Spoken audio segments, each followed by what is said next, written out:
तो आज हम भगवद गीता का 7वां अध्याय चालू करने जा रहे हैं। हमने अभी तक 6 अध्याय भगवद गीता के पढ़े हैं, मतलब हमने 1/3 भगवद गीता पूरी कर ली है।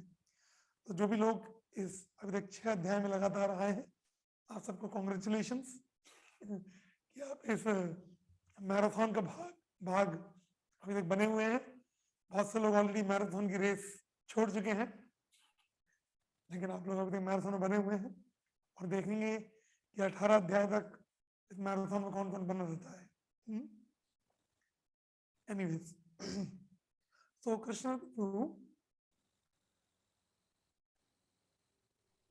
यस प्रभु जी। सो आज हमने चैंटिंग किया स्टार्टिंग में। हाँ यस प्रभु जी, ओके, आज चैंटिंग किया। बहुत सारे भक्त आए भी थे चैंटिंग के लिए। तो आपने सबको बताया चैंटिंग कैसे करते हैं? हाँ प्रभु जी, मैंने बताया। ओके ओके ओके, अब हम अपना, तो मुझे आशा है कि आप सबको ये चैंटिंग प्रोसेस अच्छा लगा होगा। बहुत सिंपल है, यही भक्ति योग का प्रोसेस है, यही हमें करना है। हमें अष्टांग योग नहीं करना है, ठीक है ना। तो चैंटिंग से ही सर्वोच्च सिद्धि प्राप्त हो सकती है जीवन में। इसलिए तो आज हम 7वां अध्याय चालू कर रहे हैं। तो ये जो अभी 7 जो मिडिल 6 चैप्टर्स हैं भगवत गीता के, 7वें अध्याय से लेकर 12वें अध्याय तक, आप ये समझिए कि सबसे महत्वपूर्ण अध्याय है पूरी भगवत गीता की। जैसा कि मैंने आपको सबसे पहले सेशन में उदाहरण दिया था कि भगवत गीता एक हीरे के बॉक्स के समान है। तो बॉक्स का जो नीचे का भाग है वो पहले 6 अध्याय, बॉक्स के जो ऊपर का भाग है वो आखिरी के 6 अध्याय, और जो बॉक्स के अंदर जो हीरा है वो हीरा ये बीच के 6 अध्याय है। क्योंकि बीच के 6 अध्याय में भगवान भक्ति योग बता रहे हैं और सबसे परम गुह्य ज्ञान, सबसे कॉन्फिडेंशियल सीक्रेट ज्ञान इस मिडिल 6 चैप्टर्स में बता रहे हैं। इस मिडिल 6 चैप्टर में भगवान अपने विषय में सबसे गुह्य ज्ञान बता रहे हैं, इसलिए सबसे महत्वपूर्ण मिडिल 6 चैप्टर। और इन मिडिल 6 चैप्टर्स में सबसे महत्वपूर्ण चैप्टर आएगा चैप्टर नंबर 9, नवा चैप्टर। तो हम पढ़ेंगे आज हम 7वें अध्याय में जाएंगे। तो दोस्तों, कल 6वें अध्याय में हमने पढ़ा कि 6वें अध्याय के आखिरी श्लोक में भगवान ने पूरा अष्टांग योग का विवरण करने के बाद कंक्लूजन दिया कि सभी योगियों में से जो योगी मुझे निरंतर रूप से स्मरण करता है और बहुत श्रद्धा के साथ मेरा भजन करता है, ऐसा योगी सभी योगियों में परम है, सबसे सर्वश्रेष्ठ है। तो अब क्वेश्चन उठ सकता है कि भाई कि अगर कोई व्यक्ति भगवान का श्रद्धा पूर्वक भजन करे और हमेशा अपना मन उनमें लगा के रहे तो सर्वश्रेष्ठ योगी है, तो ऐसा योगी बनेंगे कैसे? अर्थात कि भगवान में हमेशा मन हमारा कैसे लगे रहेगा और हम उनका श्रद्धा पूर्वक भजन कैसे कर पाएंगे?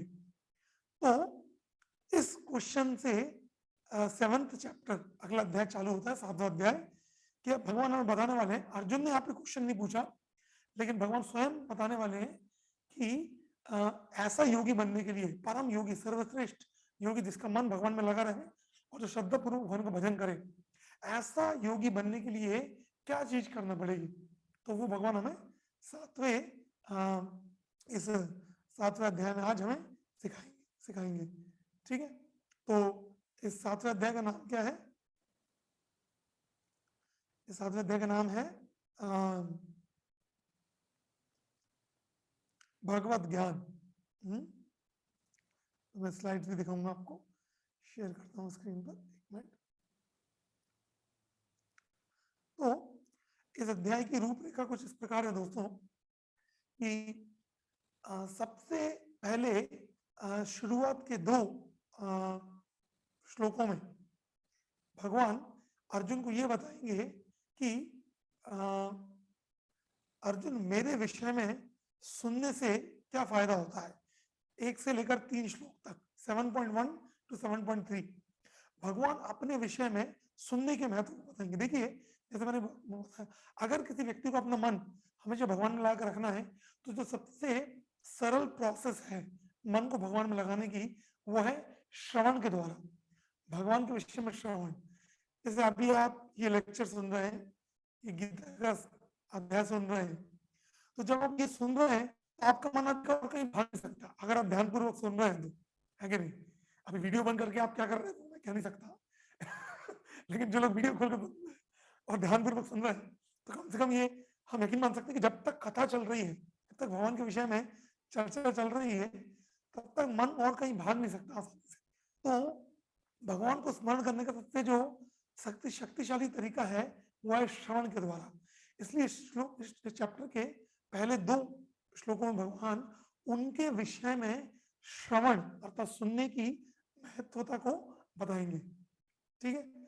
और भगवान के विषय में सुनना इसलिए भी आवश्यक है क्योंकि जैसे भगवान ने बताया कि परम योगी वो है जो श्रद्धा पूर्वक मेरा भजन करता है। तो भगवान का भजन तो बहुत से लोग करते हैं, लेकिन श्रद्धा पूर्वक, दृढ़ श्रद्धा के साथ बहुत कम लोग कर पाते हैं। इसलिए अगर बहुत ही श्रद्धा पूर्वक भगवान का भजन करना है तो उसके लिए हमें भगवान के विषय में सुनकर भगवान के विषय में ज्ञान प्राप्त करना पड़ेगा। जब तक हमें भगवान के विषय में ज्ञान नहीं होगा तब तक भगवान के ऊपर श्रद्धा कैसे बढ़ेगी, आप बताइए?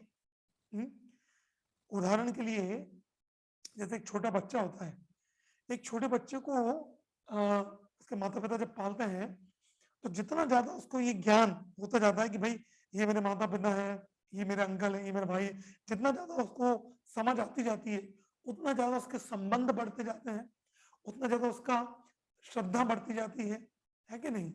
तो किसी भी व्यक्ति के ऊपर श्रद्धा तभी जागृत होती है जब उसके विषय में आपको ज्ञान होता है। तो उसी प्रकार से अगर हमें भगवान के ऊपर श्रद्धा जागृत करनी है तो भगवान के विषय में ज्ञान होना परम आवश्यक है।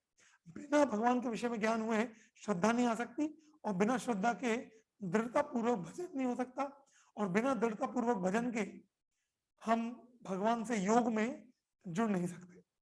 इसलिए यहाँ पे भगवान 7वें अध्याय के 12वें अध्याय में अपने बारे में ज्ञान बताए। देखिए भगवान अपने बारे में ज्ञान और विज्ञान दोनों बता रहे हैं। तो 7वें अध्याय में भगवान के विषय में ज्ञान बताया गया है। 7वें और 8वें अध्याय में भगवान के विषय में ज्ञान बताया गया है। 9वें अध्याय में भगवान के विषय में विज्ञान बताया गया है, और 10वें अध्याय में ज्ञान और विज्ञान दोनों बताया गया है। कि ज्ञान और विज्ञान क्या है? तो ज्ञान अर्थात भगवान की महानता कितनी है उसको ज्ञान बोलते हैं, और भगवान इतने महान होने के बाद भी कितने आत्मिक और कितने पर्सनल को क्या बोलते हैं हिंदी में, कितने अपने भक्तों से निजी, निकट संबंध, हाँ निजी बोलते, निजी, हाँ निजी, कितने निजी हैं अपने भक्तों के साथ और कितना प्रेम का आदान प्रदान करते हैं, उसे विज्ञान बोलते हैं। तो भगवान की महानता को ज्ञान बोलते हैं और भगवान के निजी स्वभाव को विज्ञान बोलते हैं। और मिडिल और ये बीच के 6 अध्यायों में यही बताया गया है भगवान ज्ञान विज्ञान को। तो सबसे पहले जो 2 श्लोक हैं वो बहुत महत्वपूर्ण है क्योंकि वो हमें भगवान के विषय में सुनने की महत्वता को बताते हैं। तो यहाँ पे स्क्रीन पे देख सकते हैं पहला श्लोक भगवान बोल रहे हैं, श्री भगवान वाच मय्यासक्तमन पार्थ योगं युञ्जन् मदाश्रयः असंशयं समग्रं मां यथा ज्ञास्यति शृणु। कोई पढ़िए, ट्रांसलेशन लिखा है नीचे, कोई पढ़ना चाहेगा?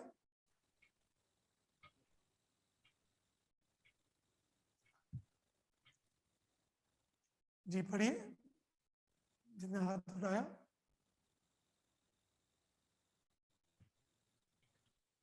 अनिल रघुवंशी जी पढ़ सकते हैं। श्री भगवान ने कहा, हे प्रथापुत्र, अब सुनो कि तुम किस तरह मेरी भावना से पूर्ण होकर और मन को मुझ में आसक्त करके योगाभ्यास करते हुए मुझे पूर्णतया संशय रहित जान सकते हो। तो देखिए भगवान बोल रहे हैं प्रतापत अब सुनो सुनो। तो श्लोक में भी आप आखिरी शब्द देखेंगे भगवान बोल रहे हैं तत् शुणु अर्थात अब कुछ नहीं करो, बहुत पूछ लिया तुमने, क्वेश्चन बहुत पूछ लिया, अब चुपचाप बैठ के सुनो। तो भगवान बोल रहे हैं तुम सुनने से मेरे बारे में ज्ञान होगा, और मेरे बारे में ज्ञान होने से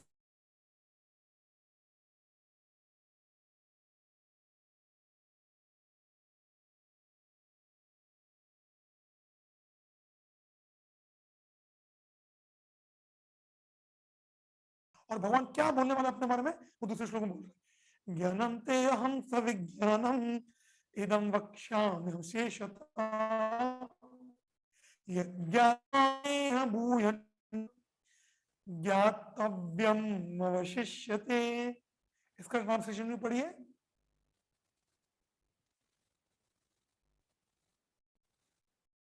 ये जल्दी पढ़िए। अब मैं तुमसे पूर्ण रूप से व्यावहारिक तथा दिव्य ज्ञान कहूंगा। इसे जान लेने पर तुम्हें जानने के लिए और कुछ भी शेष नहीं रहेगा। हरे माय कृष्ण। गॉड, देखा भगवान क्या बोल रहे हैं?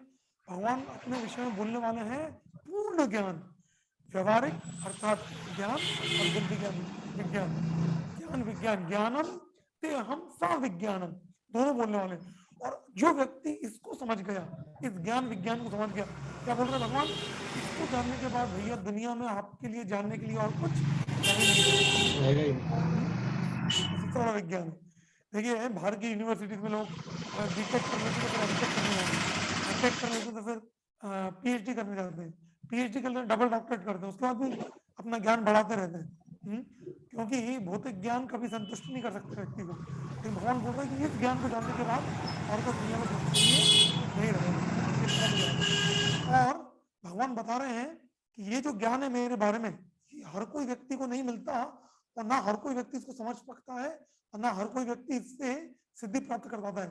तो भगवान अपने विषय में ज्ञान की और उनको जानने की रेयरिटी अर्थात दुर्लभता को यहाँ पे बता रहे हैं कि कितने दुर्लभ होते हैं लोग जो भगवान को वास्तव में समझ पाते हैं। तो ये तीसरे श्लोक में भगवान बोलते हैं, मनुष्याणाम सहस्रेषु कश्चिद्यदति सिद्धये यततामपि सिद्धानाम कश्चिन्मां वेत्ति तत्वतः। पढ़िए कोई ट्रांसलेशन जिसने अभी तक नहीं पढ़ा। कई हजार मनुष्यों में से कोई एक सिद्धि के लिए प्रयत्नशील होता है, और इस तरह सिद्धि प्राप्त करने वालों में से विरला ही कोई मुझे वास्तव में जान पाता है। हाँ देखिए, और हजारों हजारों मनुष्यों में से देखिए अधिकांशतया लोग इस दुनिया में किस चीज में इंटरेस्टेड है? अधिकांशतया लोग इस दुनिया में पैसे कमाने में इंटरेस्टेड है, बड़ा घर बांधने में इंटरेस्टेड है, मर्सिडीज बेंज बीएमडब्ल्यू खरीदने में इंटरेस्टेड है, दुनिया की भ्रमण करने में इंटरेस्टेड है, नाम शोहरत कमाने में इंटरेस्टेड है। तो अधिकतर लोग इस दुनिया में कर्मी होते हैं, अर्थात कठोर मेहनत कर कर इस दुनिया को भोगना चाहते हैं। उनको भगवान में कोई इंटरेस्ट नहीं है, भगवान में तो छोड़िए, उनको अध्यात्म में भी कोई इंटरेस्ट नहीं है। तो हजारों हजारों हजारों मनुष्यों में से कुछ विरले होते हैं गिने चुने जिन्हें अध्यात्म में थोड़ी सी रुचि होती है। और ऐसे गिने चुने लोगों जिनको अध्यात्म में रुचि होती है, ऐसे लोगों में से कोई विरले होता है जो भगवान के विषय में वास्तविक ज्ञान प्राप्त कर पाता है, ज्ञान और विज्ञान। तो भगवान बता रहे हैं कि ये जो ज्ञान है कितना गुह्य है। हजारों हजारों मनुष्यों में से कोई एक व्यक्ति इसको समझ पाता है। तो ये पहला सेक्शन हुआ हमारा इस चैप्टर का। भगवान ने बताया कि वो अपने विषय में ज्ञान सुनने की इंपॉर्टेंस बताया, वो क्या बताने वाले ज्ञान और विज्ञान वो बताया, और ये ज्ञान कितना रेयर है, कितना गुह्य है और कितना दुर्लभ है उसके बारे में बताया। अब चौथे श्लोक से लेकर 12वें श्लोक तक भगवान ज्ञान को बताना चालू कर रहे हैं। तो जैसे मैंने आपको बताया, इस अध्याय में और 8वें अध्याय में भगवान ज्ञान बताएंगे, विज्ञान बताएंगे 9वें अध्याय में। तो अभी देखिए वो ज्ञान क्या है, बहुत सिंपल है, हमें कंफ्यूज नहीं होना। ज्ञान है, इसे बोलते हैं संबंध ज्ञान। संबंध अर्थात कि भाई संबंध ज्ञान का अर्थ क्या है, भगवान कौन है, मैं कौन हूं, ये प्रकृति क्या है, और इन बीच में क्या संबंध है। इस चीजों को समझना ज्ञान बोलते हैं कि भगवान का प्रकृति के साथ क्या संबंध है, भगवान का मेरे साथ क्या संबंध है, मेरा प्रकृति के साथ क्या संबंध है, और मेरा भगवान के साथ क्या संबंध है। इस ज्ञान को, इसको ज्ञान बोलते हैं। ठीक है।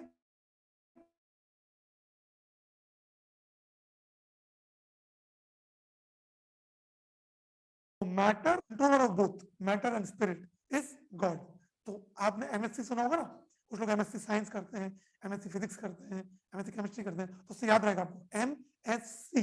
एम फॉर मैटर अर्थात पदार्थ, ये प्रकृति, एस फॉर स्पिरिट अर्थात आत्मा, हम, and C means controller of both M and S, मतलब दोनों एम और एस के नियंता अर्थात भगवान।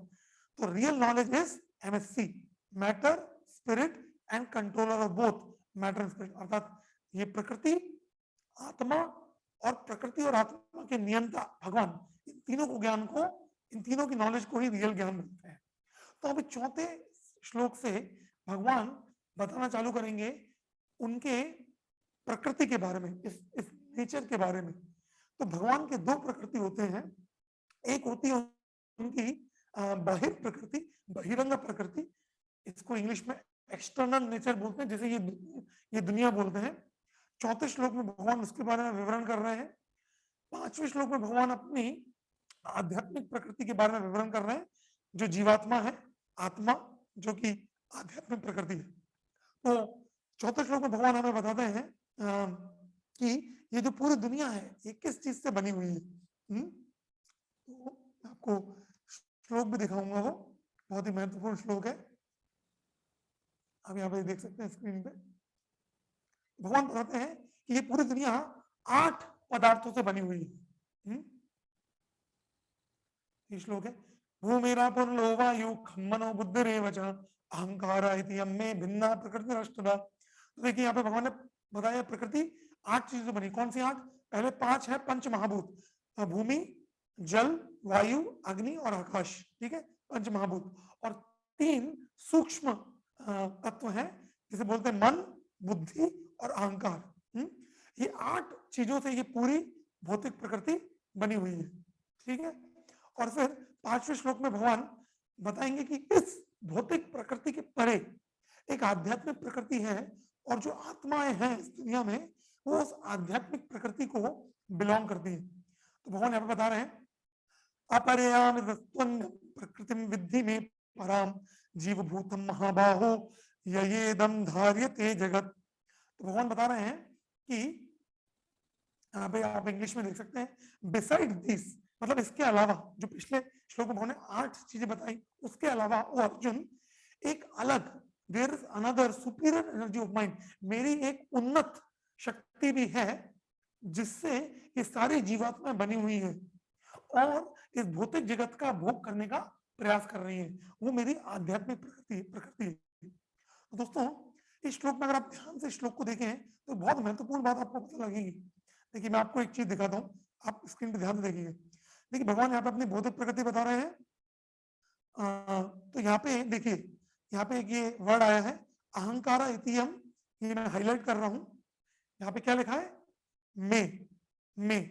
हाँ, अगर आप यहाँ पे देखें, संस्कृत में देखें मैं अर्थात भगवान बोल रहे हैं कि ये 8 पदार्थ जो हैं जिससे पूरी भौतिक प्रकृति बनी है वो मेरी प्रकृति है, ठीक है। अब अगले श्लोक में देखिए, अगले श्लोक में भगवान क्या बोल रहे हैं, देखिए यहाँ पे भी क्या है, ये देखिए विद्धि में पराम, में दिख रहा है, मैंने हाईलाइट करा है, यहाँ पे भी देखिए इंग्लिश में मैं पराम, मतलब ये जो आध्यात्मिक प्रकृति है ये भी मेरी है। ये मैंने आपको ऐसा डिटेल में क्यों बताया, क्योंकि भले भौतिक प्रकृति हो चाहे आध्यात्मिक प्रकृति हो, भगवान यहाँ पे क्या बता रहे हैं कि ये भौतिक प्रकृति, आध्यात्मिक प्रकृति, अर्जुन किसकी शक्तियां हैं? अरे ये मेरी शक्तियां हैं। इसका अर्थ क्या है दोस्तों? बहुत ही इंपॉर्टेंट चीजें समझने के लिए भगवान क्यों बता रहे हैं इसके बारे में। देखिए हम जिस दुनिया में रहते हैं, इस दुनिया में हर चीज केवल 2 चीजों से बनी हुई है, एक पदार्थ अर्थात जड़ और दूसरा चेतन। जितनी भी भौतिक चीजें इस दुनिया में है वो सब जड़ है कि नहीं? और इन जड़ चीजों को जो यूज कर रही है वो चेतन वस्तु आत्मा है। इसका मतलब हम हर क्षण केवल 2 ही शक्तियों से डील कर रहे हैं, एक जड़ और एक चेतन, एक पदार्थ और एक आत्मा। तो जब हमें इस बात का साक्षात्कार हो जाएगा कि मैं अपने जीवन में हर क्षण हर दिन केवल 2 ही चीजों से डील कर रहा हूं, वो है जड़ और चेतन, पदार्थ और आत्मा, और ये दोनों ही चीजें भगवान की शक्ति है। तो ऐसा सोचकर या ऐसा विचार रखकर या ऐसा याददाश्त रखकर मैं बहुत आसानी से कृष्ण भावना भवित बन सकता हूं। देखिए, हम कब कृष्ण भावना भवित नहीं होते या हम कब भगवान के बारे में भूल जाते हैं? जब हम भूल जाते हैं कि मैं जिस भी चीज से डील कर रहा हूं उस दुनिया में वो भगवान की शक्ति है। मैं इस दुनिया में लोगों से डील कर रहा हूँ, वो आत्माएं हैं। मैं इस दुनिया में चीजों से डील कर रहा हूँ, वो पदार्थ है जो भगवान की शक्ति है। तो जब मैं भूल जाता हूँ कि भले वो आत्मा हो चाहे पदार्थ हो, दोनों ही भगवान की शक्ति है, जब मैं इस तथ्य को भूल जाऊंगा तो मैं कृष्ण भावना भवित नहीं रह सकता, कृष्ण कॉन्शियस नहीं रह सकता। इसलिए भगवान यहाँ पे सीक्रेट दे रहे हैं कृष्ण कॉन्शियस रहने का। क्यों बता रहे हैं अपनी शक्तियों के बारे में? इसलिए बता रहे हैं कि जब हम इस बात को जान जाएंगे भैया भौतिक प्रकृति में जितनी भी चीजें हैं सब भगवान की शक्ति है। आध्यात्म में, आध्यात्मिक शक्ति में जितनी भी आत्मा है सब भगवान की शक्ति है। इस तथ्य को अगर मैं याद रखूंगा तो मैं हमेशा कृष्ण भावना भवित रह सकता हूँ, क्योंकि 24 घंटे में इन दो ही चीजों के साथ डील कर रहा हूँ, है कि नहीं? इसलिए ये दो श्लोक बहुत महत्वपूर्ण है, चौथे और पांचवे। तो यहाँ पे आप एक पिक्चर देख सकते हैं स्क्रीन पर कि इसमें आपको पूरा पता लगेगा कि प्रकृति हमारी कैसी है। तो देखिए, ये हमारी ग्रॉस बॉडी अर्थात स्थूल शरीर। तो ये स्थूल शरीर बना हुआ है।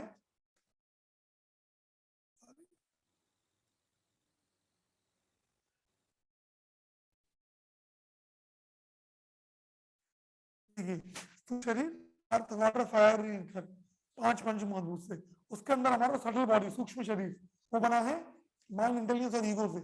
उसके अंदर हमारी आत्मा, इसका मतलब आत्मा को दो शरीर ढके हुए हैं। हमें यही लगता है कि एक ही शरीर है ये जो बाहर दिखता है, नहीं, ये बाहर दिखता है एक शरीर है, ये पंच महाभूत से बना है। इसके अंदर एक और शरीर है जो मन बुद्धि अहंकार से बना है, और उसके अंदर आप बैठे हुए हैं आत्मा जो सत चित और आनंद है। हाँ, तो ये हमें पता होना चाहिए। ऐसा करके भगवान यहाँ पे बता रहे हैं। तो फिर छठवें श्लोक में भगवान बताते हैं कि किस प्रकार से इस भौतिक प्रकृति के क्रिएता है, नियंता है और उसको सम्मान भी करते हैं। हाँ, देखिए आध्यात्मिक प्रकृति जो होती है उसका कभी सम्मान नहीं होता, वो हमेशा नित्य बनी रहती है। लेकिन भौतिक प्रकृति का क्रिएशन होता है, वो एक समय अस्तित्व में आती है, थोड़ा समय रहती है और फिर उसका नाश हो जाता है। और भगवान बता रहे हैं कि अर्जुन 7वें श्लोक में, क्योंकि बहुत ही महत्वपूर्ण श्लोक है 7वां भी, भगवान की परम नियंता को जो बताता है, श्लोक 7 उसको हम पढ़ेंगे यहाँ पे स्क्रीन पे, मैं शेयर करूँ आपके साथ।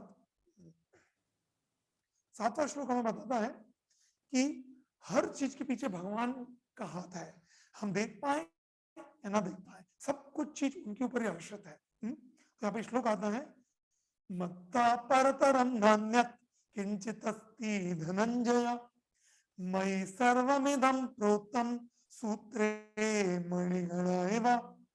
तो श्लोक में भगवान बता रहे हैं कि अर्जुन, जैसे अगर तुम एक हीरे का नेकलेस, सॉरी मोतियों का नेकलेस, आपने देखा मोतियों का नेकलेस, जो मोतियों का माल होता है, मोतियों का माला, तो उसमें सारे मोती रहते हैं लाइन बाय लाइन, लेकिन वो मोती एक धागे के ऊपर बंधे हुए हैं। तो अधिकतर लोग मोती को देखते हैं, धागे को नहीं देखते। लेकिन अगर आप उस मोती की माला में से धागे को खींच लें तो क्या होगा, सारे मोतियों को, सारे मोती अलग अलग जगह बिखर जाएंगे, है कि नहीं?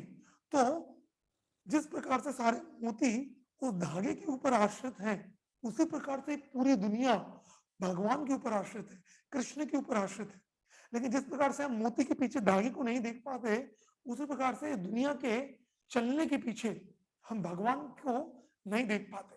भगवान अदृश्य रूप से काम करते हैं, लेकिन हमें ये मालूम होना चाहिए कि दुनिया चल रही है, यहाँ पे इतने सारे अलग अलग प्रकार के जीव राशि पैदा हो रहे हैं, अलग अलग प्रकार से काम कर रहे हैं। सूर्य उग रहा है, चंद्रमा उग रहा है, मौसम बदल रहे हैं, पृथ्वी भ्रमण कर रही है, वातावरण में संतुलन बना हुआ है, फल फूल वृक्ष आदि सब उग रहे हैं, प्रकृति वनस्पति पैदा कर रही है। ये सब ऑटोमेटिकली नहीं हो सकता, ये सब अपने आप से नहीं हो सकता।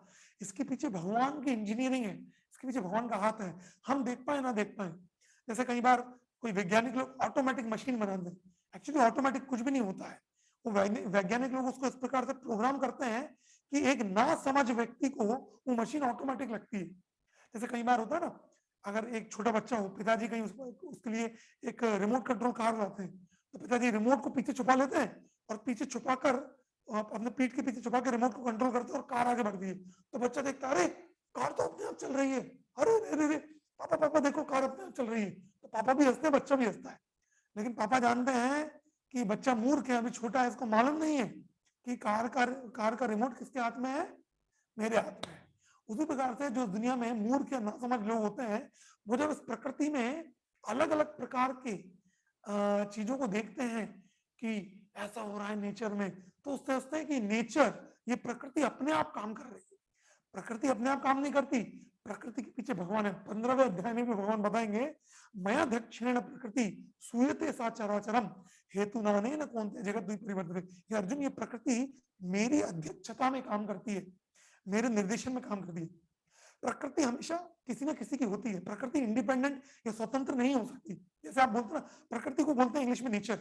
तो जैसे आप किसी व्यक्ति को बोलते हैं, अरे यार इस व्यक्ति का नेचर बड़ा अच्छा है, अरे ये व्यक्ति बड़े खराब नेचर का है, ऐसा कई बार बोलते हैं ना। तो नेचर जो होता है हमेशा किसी को बिलोंग करता है, किसी का होता है। नेचर अपने आप में कुछ नहीं होता। उसी प्रकार से ये जो नेचर है, ये जो प्रकृति है, पूरी दुनिया, ये प्रकृति भगवान की है। तो उस चीज को समझना बहुत आवश्यक है। ऐसा करके तो यहाँ पे जैसे मैं आपको कुछ स्लाइड्स यहाँ पे दिखाना चाहता हूँ किस प्रकार से इस प्रकृति में हम विभिन्न प्रकार की चीज देखते हैं। तो फिर अभी क्या हो रहा है, भगवान ने श्लोक के बाद श्लोक क्रमांक 8, 9, 10 और 11 में भगवान बताएंगे कि वो इस प्रकृति के सोर्स है, अर्थात उनसे ये प्रकृति आती है, उसके अधिष्ठाता है, अर्थात उन पे ये प्रकृति निर्भर है। और भगवान ये भी बताएंगे कि वो इस प्रकृति में हर चीज के एसेंस है, अर्थात इस पूरे प्रकृति के सार है। तो बहुत ही अच्छे श्लोक यहाँ पे भगवान बता रहे हैं कि प्रकृति में हर चीज के ऊपर कैसे आश्रित है। मैं वो स्लाइड्स पे जा रहा हूँ, हाँ ये वाली, इसको आप देख सकते हैं। ये श्लोक क्रमांक 8 से श्लोक क्रमांक 11 तक है, 4 श्लोक है। इसमें बताया गया है Krishna is the essence that make all taste acceptable through water. मतलब भगवान बता रहे हैं कि वो सभी के एसेंस है। तो यहाँ बता रहे हैं भगवान रसो हम रसो कौन थे, जो पानी हम पीते हैं उस पानी का स्वाद भगवान है। सूर्य की रोशनी भगवान है, चंद्रमा की किरणें भगवान है, शब्द है पौरुषम नशु, जो ओंकार है वो स्वयं भगवान है।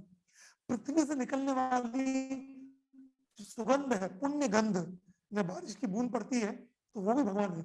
हाँ, अग्नि का तेज भगवान है। हाँ, इस दुनिया में जितनी भी जीवात्माएं हैं या जितना भी जीवन है, उस जीवन का स्रोत भगवान है।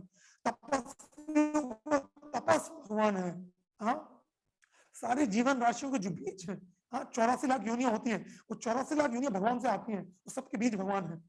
बुद्धिमानों की बुद्धि भगवान है, तेजस्वियों को तेज भगवान है, बलवानों को बल भगवान है। और धर्म के अनुसार किया गया काम वो भी भगवान है। हाँ, धर्म के अनुसार जो मैथुन जीवन है, जिसके द्वारा संतान उत्पन्न होती है, वो भी भगवान है। तो बता रहे हैं। तो अभी अब आने वाली स्लाइड्स में आप देखेंगे कि किस प्रकार से भगवान इस सब के बारे में बता रहे हैं। तो मैं साउंड भी शेयर कर रहा हूं क्योंकि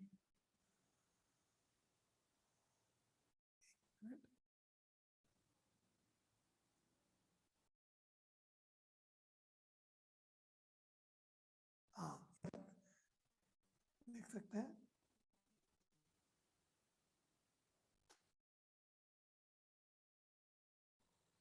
देखिए यहाँ पे बता रहा है Krishna is the taste of water.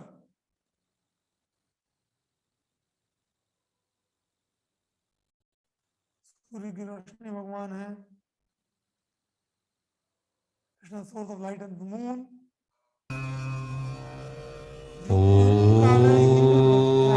ये भगवान का हर ब्रह्म नाम है।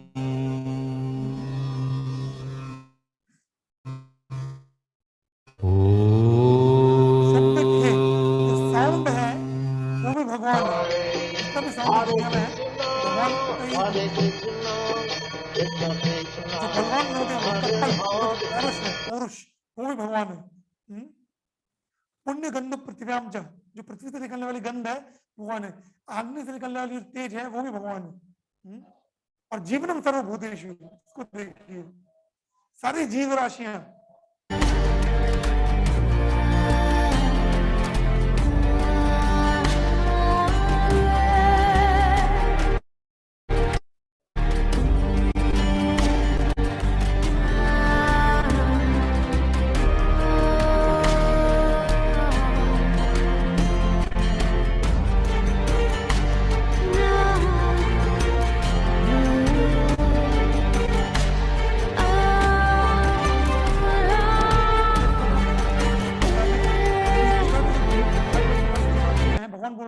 जीवनम सर्वभूतेषु, मैं ही इन सबका जीवन हूँ।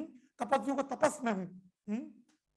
फिर आगे क्या बोल रहे हैं कि जितनी भी 84 लाख योनियां हैं अलग अलग प्रकार की, केवल मनुष्य योनि नहीं, सभी का बीज देने वाला मैं हूँ। बिना बीज के कोई भी जीव राशि नहीं आ सकती।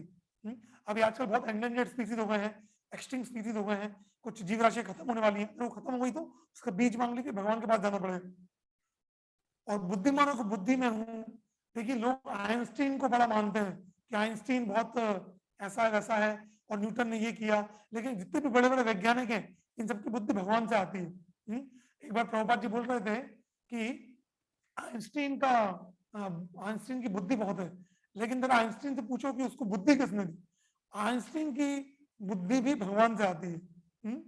भगवान बुद्धिमानों की बुद्धि है और तेजस्वियों के बता रहे हैं जो लोग, और बलम बलवताम चाहम काम राग विवर्जितम, जितने महान राजा इस पृथ्वी पर हुए आज तक, उन सबको शक्ति देने वाले भी भगवान ही, ऐसा बोल रहे हैं। और धर्म विरुद्ध भूतेषु कामस्तु भरतर्षिमा, और धर्म के अनुसार किया जाने वाला मैथुन जीवन वो भी भगवान ही है।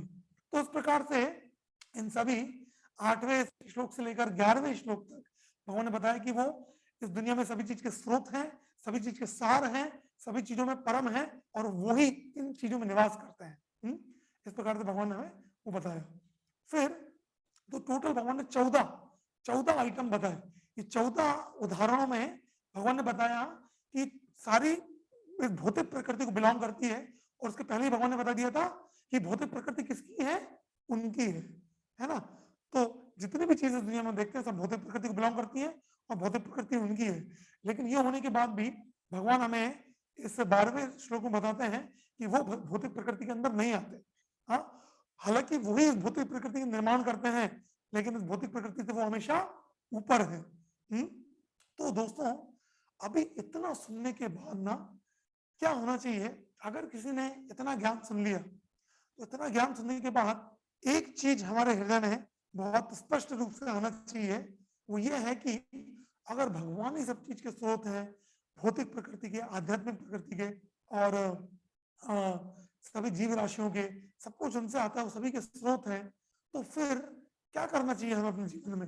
हमें अपने जीवन में केवल एक ही चीज करना चाहिए, वो है भगवान को हमें शरणागत हो जाना चाहिए और भगवान की शरण जाना चाहिए।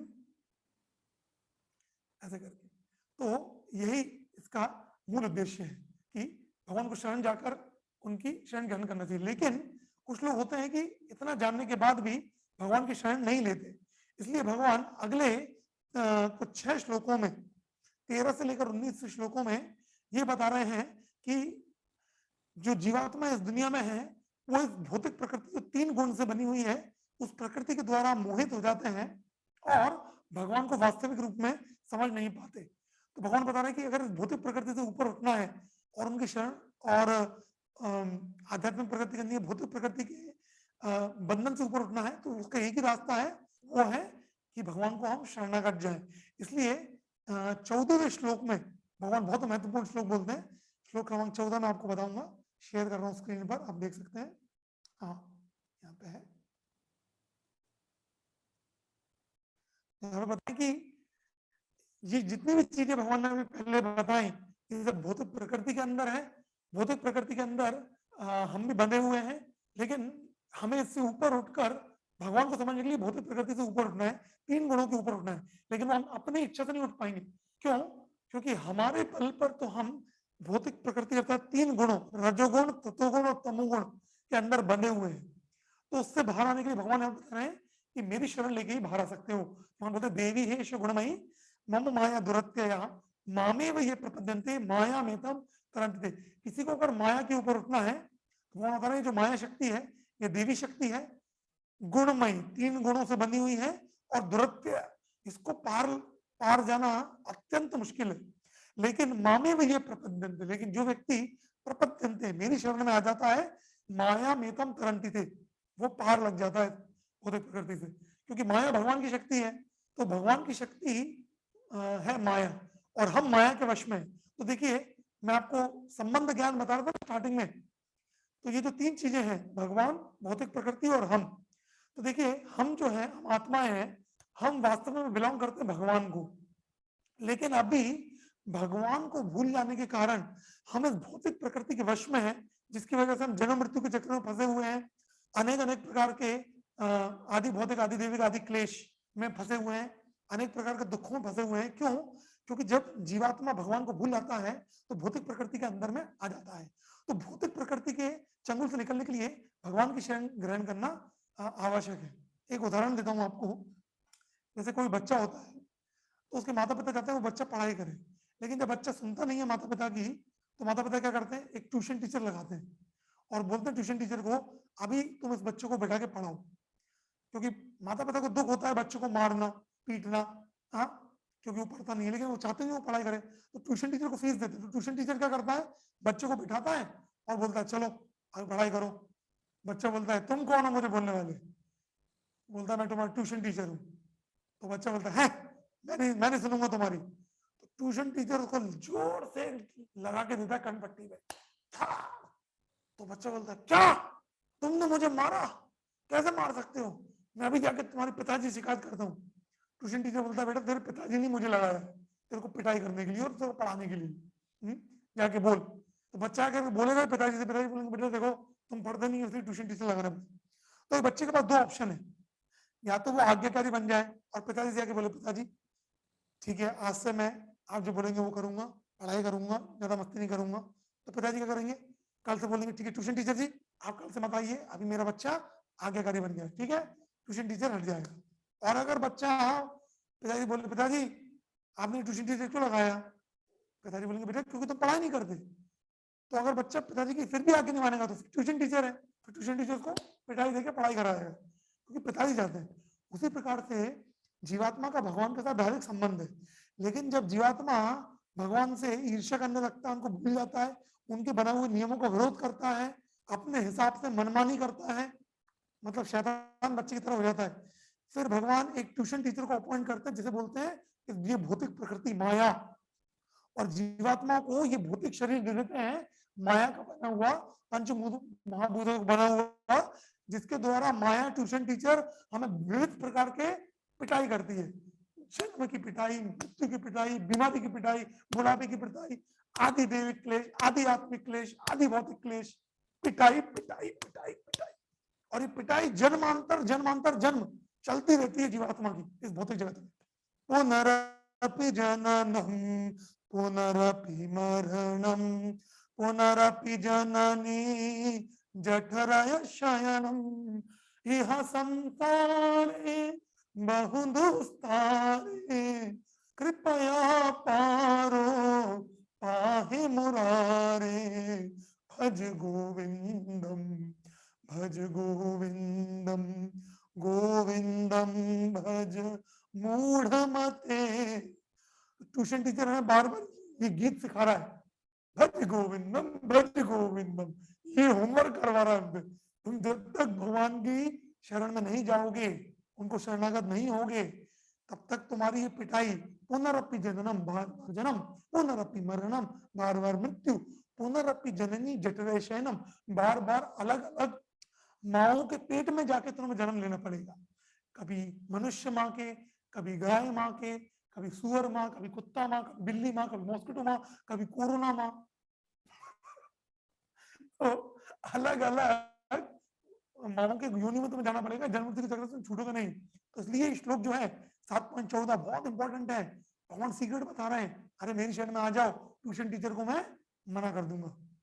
एक और उदाहरण प्रभुपाद जी देते हैं, जैसे आप कभी किसी बड़े व्यक्ति घर में जाइए, यहाँ पे कुत्ता होता है उनके गेट पर, जैसे आप गेट के अंदर बाहर बोर्ड लगा रहता है, बी वेयर ऑफ डॉग्स, कुत्ते सावधान, जैसे आप अंदर घुसना चाहेंगे, कुत्ता एकदम जोर से भूखता हुआ आता है आपकी तरफ, आपको लगता है कि वो चेन से बंधा हुआ है, लेकिन चेन से बंधा हुआ नहीं है, तो आप घर के गेट के अंदर घुसे, ऐसे एकदम से आता है वो जोर से, आप डर जाते हैं, तो आप जिससे मिलने आए अगर आप उसका नाम भूल गए तो वो कुत्ता आपके पीछे दौड़ेगा और आपको काटेगा।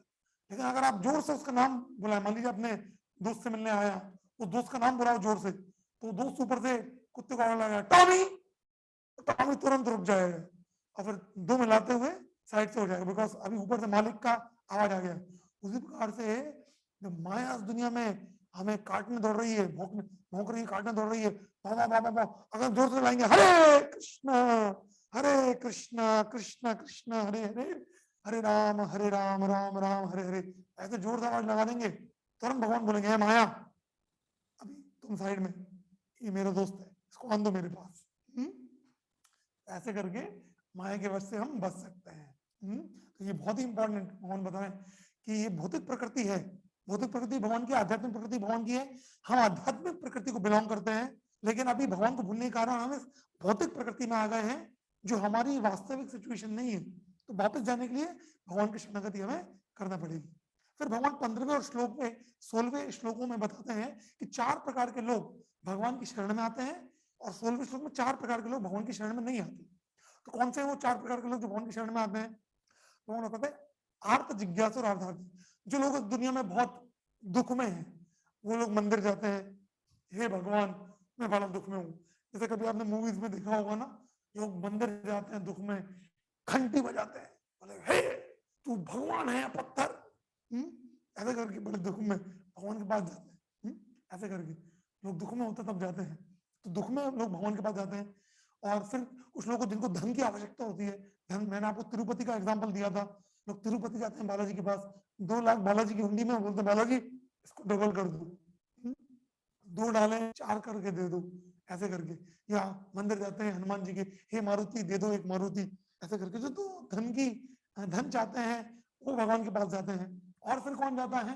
फिर जो जिज्ञासु होते हैं, थोड़े से जिनको क्वेश्चन होते हैं कि यार यहाँ कल क्या है ये, भगवान पता नहीं, थोड़ा सा पूछ लेते हैं, तो जिज्ञासा करने वाले जाते हैं। और जो वास्तविक में ज्ञानी होते हैं, जिनको ज्ञान होता है, जो लेते हैं, तो भगवान को सुकृति बोलते हैं। सुकृति अर्थात अच्छी बुद्धि वाले, ये 4 लोग। क्योंकि भगवान के पास, देखिए जो भी भगवान के पास आए, भले वो किसी के मोटिवेशन से आए, वो अच्छा है, भगवान बोल रहे हैं, लेकिन भगवान बोल रहे हैं इन 4 में सबसे अच्छा कौन है? ज्ञानी। क्योंकि वो ज्ञान के साथ भगवान के पास आता है। वो धन की इच्छा से आए या कोई दुख में आए, वो ठीक है, लेकिन सब में से सबसे अच्छा कौन सा है? जो ज्ञान के साथ आता है। लेकिन इससे पहले भगवान बताते हैं कि 4 प्रकार के लोग कभी उनकी शरण में नहीं आते। कौन से हैं वो लोग?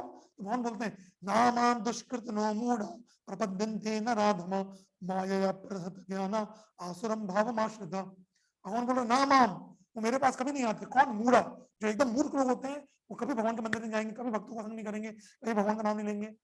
फिर जो लोग प्रपद्यन्ते नराधम, अर्थात जो मनुष्यों में एकदम नीच है, जो गए गुजरे हैं, वो कभी भगवान के पास नहीं आते। हाँ, फिर माया अप्रत ज्ञान, ऐसे लोग हैं जो बड़े बड़े दुनिया में वैज्ञानिक बन जाते हैं, बड़ी रिसर्च कर लेते हैं, बहुत डिग्रियां हासिल कर लेते हैं, लेकिन ये सब होने के बाद भी भगवान के विषय में उनको वास्तविक ज्ञान नहीं होता।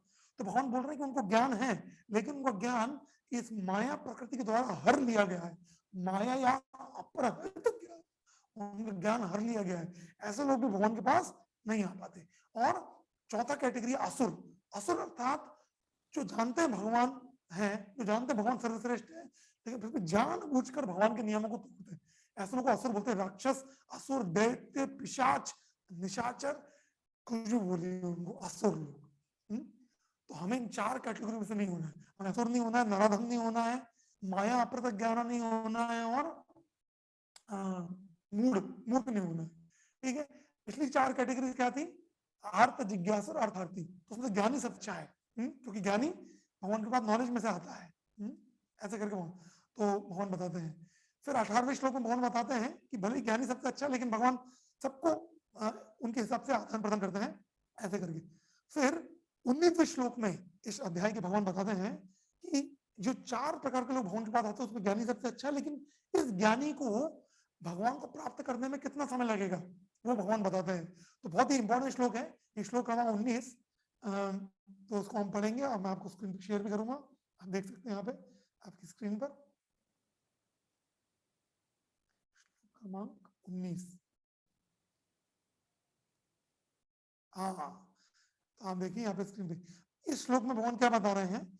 इस 19वें श्लोक में भगवान यही बता रहे हैं कि जो 4 प्रकार के लोग उनके पास आए, उनकी शरणागति हुई, जिन्होंने शरण ली, इसमें तो ज्ञानी सबसे अच्छा है, लेकिन ऐसे ज्ञानी को भी भगवान के पास आने में कितना समय लगता है। तो आप बता रहे हैं बहुनाम जन्मनामन्ते ज्ञानवान मां प्रपद्यते वासुदेव सर्वमिति सा महात्मा सुदुर्लभः। भगवान कहता है बहुनाम जन्मनामन्ते, बहुनाम मतलब हे अर्जुन ऐसा ज्ञानी, बहुनाम बहुत सारे जन्मों के बाद जिस व्यक्ति को वास्तव में मेरे पास ज्ञान होता है, मेरा ज्ञान होता है, ऐसा व्यक्ति मेरी शरण में आता है। वास्तव में जिसको मेरे पास मेरा ज्ञान होगा और ऐसा ज्ञान से वो समझ पाएगा कि वासुदेव सर्वमिति, वासुदेव अर्थात कृष्ण वही सब कुछ है, ऐसा महात्मा, सा महात्मा सुदुर्लभ, ऐसा महात्मा अत्यंत दुर्लभ है अर्जुन। तो देखिए यहाँ पे उन ज्ञानियों की बात बताई गई है। देखिए 2 प्रकार के ज्ञानी होते हैं। जो भक्त होते हैं उनको भी हम ज्ञानी बोलते हैं, लेकिन वो कैसे ज्ञानी है, वो ऐसे शुष्क ज्ञानी नहीं है जो इधर उधर की पुस्तक पढ़ते हैं और अपना दिमाग लगा के भगवान की खोज करते हैं। जो भगवत भक्त होते हैं वो गुरु के एक प्रमाणित वैष्णव गुरु के शरणागत होकर भगवान के विषय में ज्ञान लेते हैं और डायरेक्टली भगवान के विषय में सुनते हैं। यहाँ पे उस ज्ञानी की बात नहीं हुई है। यहाँ पे कौन से ज्ञानी की बात हुई है, जो मेंटल स्पेकुलेशन करता है ना, मतलब मेंटल स्पेकुलेशन अर्थात अपनी बुद्धि लगाता है, शायद भगवान ऐसे होंगे, शायद भगवान ऐसे होंगे, ऐसा करता है, जो थोड़ा सा दिमाग लगाता है, मेरे ख्याल से ये, मेरा मत है ये, या तो मत तो मत। ऐसे ज्ञानी लोगों को कई जन्म लग जाते हैं इस कंक्लूजन में पहुंचने के लिए कि कृष्ण वसुदेव ही सब कुछ है। लेकिन हमारे जो भक्त होते हैं वो तुरंत ही एक प्रमाणित गुरु से ज्ञान लेने की वजह से तुरंत इस निष्कर्ष पर पहुंच जाते कि भाई कृष्ण ही सब कुछ है। तो जो अष्टांग योगी, जो बड़ा बड़ा अष्टांग योग साधना हिमालयों में जाके जिस लक्ष्य पर जन्म जन्मांतर तक बात पहुंचते हैं, जो ज्ञानी लोग बहुत जन्म लेने के बाद इस ज्ञान तक पहुंचते हैं, जो निष्काम कर करके थक जाते हैं और इस ज्ञान पर पहुंचते हैं, वो हमारा हरे कृष्ण में आया हुआ एक 18 गीता सेशन अटेंड किया भक्त भी उसी तथ्य पे पहुंच जाता है जो लोग जन्म के बाद पहुंचते हैं। तो जितने भी लोग इस सत्र को सुन रहे हैं और अगर आप इस चीज पर विश्वास कर रहे हैं कृष्ण के गीता के आदेश अनुसार कि कृष्ण ही परम सत्य है, परम भगवान है, उनसे सर्वश्रेष्ठ कृष्ण ही है, वही सब चीजों के स्रोत हैं, तो आप योगी से, ज्ञानी से, अष्टांग योगी से, निष्काम कर्म योगी से सबसे परे हैं। आप ऑलरेडी उन सबसे ऊपर है। सोचिए, ये होती है एक कृष्ण भक्त की महानता। इसलिए चैतन्य चरितामृत में कृष्णदास कविराज गोस्वामी बोलते हैं कि कोटि कोटि कर्मी मध्य एक ज्ञानी श्रेष्ठ, कि बहुत सारे इस दुनिया में कर्मी लोग होते हैं, उसमें से एक ज्ञानी श्रेष्ठ है। और उस बहुत सारे ज्ञानियों में दुर्लभ कृष्ण भक्त अति दुर्लभ है, क्योंकि कृष्ण भक्त डायरेक्टली उस कंक्लूजन में पहुंच जाता है जिसमें ये लोग जन्म जन्मांतर के बाद पहुंचेंगे। एक बार एक प्रभुपाद जी के एक शिष्य थे, तो वो एक पेंटिंग का सेवा करते थे, बहुत अच्छी पेंटिंग करते थे। एक माता जी थे, एक स्त्री थे, तो वो प्रभुपाद जी के पास आए और वो पूछे कि प्रभुपाद जी, मैं हृदय में बैठे हुए परमात्मा का एक पेंटिंग बनाना चाहती हूँ आपकी पुस्तक के लिए, लेकिन मुझे ये डाउट है कि हमारे हृदय में परमात्मा खड़े हुए हैं या बैठे हुए हैं। तो उन्होंने ऐसा पूछा, तो प्रभुपाद जी बोले, अगर आपको इस प्रश्न का उत्तर चाहिए तो आपको हिमालय जाना पड़ेगा और अष्टांग योग करके बहुत लंबे काल तक परमात्मा को हृदय में देखकर आपको पता लगाना पड़ेगा कि परमात्मा खड़े हैं कि नहीं। तो वो बड़ी चिंतित हो गई कि मैं तो स्त्री हूँ, हिमालय कैसे जाऊंगी, तपस्या कैसे करूंगी, ये क्या बोल दिया प्रभुपाद जी ने। प्रभुपाद जी बोले, लेकिन क्योंकि तुम एक प्रमाणित गुरु के शिष्य हो, तुमने मुझसे पूछा है और मैं प्रभुपाद जी से पूछा है, क्योंकि तुमने मुझसे पूछा, प्रभुपाद जी बोले, अर्थात कहने का था तुम्हें प्रमाणित गुरु की शरण ली है, तो मैं तुम्हें ऐसे बताता हूँ, परमात्मा खड़े हुए। तो जो निष्कर्ष योगी लोग कोटि कोटि जन्मों में योग साधनाओं के द्वारा प्राप्त करते हैं, वो एक प्रमाणित वैष्णव गुरु के द्वारा एक भक्त क्षण भर में प्राप्त कर सकता है। ये भगवत भक्ति की शक्ति होती है। ऐसा करके तो इस प्रकार से भगवान ने बताया कि ये कृष्ण भक्त कितना दुर्लभ होता है। और इस अध्याय के आखिरी खंड में श्लोक क्रमांक 20 से 30 के बीच में भगवान बता रहे हैं कि 4 प्रकार के लोग तो उनके पास आ रहे हैं, वो पिछले बताया, लेकिन कुछ ऐसे लोग भी होते हैं जो भगवान की पास नहीं आते। तो फिर वो लोग किधर जाते हैं? वो देवी देवताओं के पास जाते हैं, जैसे हमने बताया ना कर्म कांड ऐसे करके। तो देवी देवताओं के पास क्यों जाते हैं? तो भगवान ने बताया 20वें श्लोक में कि जो लोग देवी देवताओं के पास जाते हैं उनका जो बुद्धि है वो भोग वासनाओं की इच्छा से बहुत भरा हुआ है। तो जो लोग भगवान बोलते कामे स्ते ज्ञाना प्रपद्यन्ते अन्य देवता, जिन लोगों के हृदय में बहुत सारी कामों की इच्छाएं होती हैं, भोग वासनाओं की इच्छा होती है, अर्जुन जनरली वो भक्ति करने के लिए मेरे पास आते नहीं है, वो देवी देवताओं के पास जाते हैं। लेकिन मैं उन्हें मना नहीं करता ऐसे जाने का, क्योंकि उनके पास देवी देवताओं के पास जाएंगे, कर्मकांड करेंगे, कर्मकांड से कर्म योग में आएंगे धीरे धीरे। तो मैं क्या करता हूँ, उनके हृदय में जिस भी देवी देवता को पूजा करना चाहते हैं उसके प्रति उसकी श्रद्धा को निष्ठा पूर्वक बना देता हूँ, ताकि वो देवी देवता को अच्छे से पूजा कर सके, और अच्छे से पूजा करके उसकी श्रद्धा धीरे, उसका हृदय धीरे धीरे शुद्ध हो, और धीरे धीरे शुद्ध होकर वो मेरी भक्ति में आए। जैसे हमारे कृष्ण भावनात्मक आंदोलन में कई बार लोग आते हैं जो बोलते हैं सर हम तो शिव जी के भक्त हैं।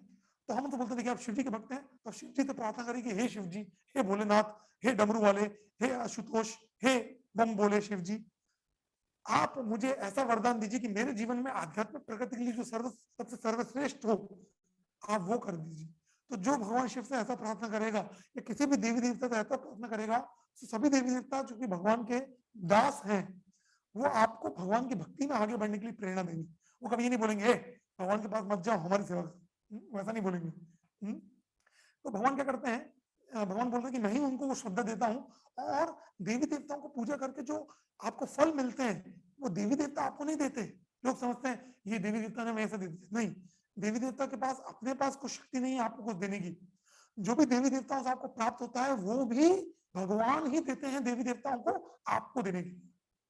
तो नवदुर्गा में जब जो लोग नवदुर्गा करते हैं, चप्पल नहीं पहनते, 9 दिन फास्टिंग करते हैं, देवी से ये मांगते हैं, देवी खुद अपने मन से कुछ नहीं देती जब तक भगवान देवी को आदेश नहीं दे इनको दे दो ये। गणेश चतुर्थी का महोत्सव मनाते हैं, घर में गणेश जी लाते हैं, फिर उसका विसर्जन करते हैं, गणेश जी से मांगते हैं रिद्धि सिद्धि दे दो। हाँ, बोलते हैं रिद्धि सिद्धि के दाता गणपति। हाँ, ऐसा करके वो उधर से अपने नॉर्थ साइड में वो गीत भी चलता है, एक दंत दयावंत चार भुजादारी, अंधन को आंख देते, कोड़न को काया, निर्धन को धन, क्या क्या है वो मुझे याद नहीं, भी बहुत पहले सुना था। लेकिन जो भी है, ये लोग लगता है कि ये सब देवी देवता देते, देवी देवता कुछ नहीं दे सकते, उनके पास शक्ति नहीं। जैसे एक बड़ी कंपनी में एक अकाउंटेंट है, अकाउंटेंट आपको बैंक से पैसा तभी दे सकता है जब बैंक मैनेजर ने साइन किया हो, है कि नहीं? अकाउंटेंट का थोड़ा पैसा है। उसी प्रकार से देवी देवता कुछ नहीं दे सकते आपको जब तक भगवान सैंक्शन नहीं करते। तो ये भगवान बताते हैं 21-22 श्लोक में। फिर 23वें श्लोक में बताते हैं कि ये देवी देवताओं के थ्रू आपको जो प्राप्त होता है वो बहुत क्षण भंगुर होता है। तो भगवान बोलते हैं अंतवत्तु फलम तेषाम तद भवत कल्पमेधसाम देवान देव यजो यान्ति मदभान्ति यान्ति मामपि, कि अंतवत्तु फलम तेषाम, देवी देवताओं से प्राप्ति किया फल देवी देवताओं के समान क्षण भंगुर होता है। देवी देवता जो होते हैं वो भी परमानेंट नहीं है, वो भी क्षण भंगुर है, उनका जीवन भी पूर्ण नहीं होता, मतलब शाश्वत नहीं होता, उनके द्वारा दिए गए भी फल शाश्वत नहीं होते। जो देवी देवताओं की पूजा करते हैं वो देवी देवताओं के पास जाते हैं, और जो भगवान की भक्ति करते हैं वो भगवान के पास जाते हैं। फिर 24वें श्लोक में भगवान ब्रह्मवादियों के बारे में बताते हैं। अभी देखिए जो 20वें श्लोक से 30 तक श्लोक है ना, ये उन लोगों के बारे में चर्चा कर रहा है जो भगवान के पास नहीं आते। 20वें श्लोक से पहले भगवान ने उन लोगों के बारे में बताया जो भगवान के पास डायरेक्टली आते हैं, और 20 से 30 के भगवान बीच में भगवान उन लोगों के बारे में बता रहे हैं जो उनके पास नहीं आता। तो उसमें से एक कैटेगरी हुई देवी देवता के पास जाने वाली, दूसरी कैटेगरी हुई जो निर्विशेष ब्रह्म की उपासना करते हैं, जो भगवान के साकार रूप को नहीं मानते। तो भगवान बोलते हैं कि ऐसे लोग जो मेरे साकार रूप को नहीं मानते, तो वो तो देवी देवताओं की पूजा करते हैं, उनसे भी गए गुजरे हैं, क्योंकि वो तो मेरे बारे में कुछ भी नहीं जानते। मेरे आध्यात्मिक स्वरूप, मेरे आध्यात्मिक गुण, मेरे आध्यात्मिक लीलाओं के बारे में वो नहीं जानते। और भगवान बताते हैं कि फिर कोई पूछेगा कि भाई अगर भगवान कृष्ण ही सब कुछ है और उनके बारे में इतना ज्ञान है, तो ये मायावादियों को, ये ब्रह्मवादियों को उनके स्वरूप के बारे में मालूम क्यों नहीं है? इसलिए नहीं है क्योंकि जो भगवान के भक्त नहीं होते ना, ये जो भगवान के भक्तों को संग नहीं करते, भगवान उनको अपने आप को प्रदर्शित नहीं करते। जिस प्रकार से एक सूर्य बादलों से ढका होता है तो हम सूर्य को नहीं देख पाते, उसी प्रकार से भगवान अपने आप को अपनी योग माया के द्वारा आवृत कर लेते हैं। तो ऐसे ब्रह्मवादी लोग, मायावादी लोग भगवान के स्वरूप को साक्षात्कार नहीं कर पाते। इसलिए भगवान बोलते हैं नाहम प्रकाश सर्वस्य योग माया समावृता मूढ़ोयम न विजानाति लोको माम अजम अव्ययम। लेकिन यहाँ पे एक बात समझने की है कि जैसे हम बोलते हैं कि सूर्य को बादल ढक लेते हैं, अगर आप थोड़ा सोचें, सूर्य को कभी बादल नहीं ढक सकता। बादल तो हमारी दृष्टि को ढकते हैं, क्योंकि बादल छोटे होते हैं, सूर्य तो बड़ा विशाल होता है क्या नहीं? उसी प्रकार से जो योग माया है वो हमारी दृष्टि को ढकती है, जिसकी वजह से हम भगवान को नहीं देख पाते। भगवान को नहीं ढकती, ये समझने वाली बात है कि भगवान का और नहीं, भगवान माया से नहीं ढके हैं, हमारी दृष्टि ढकी है माया से।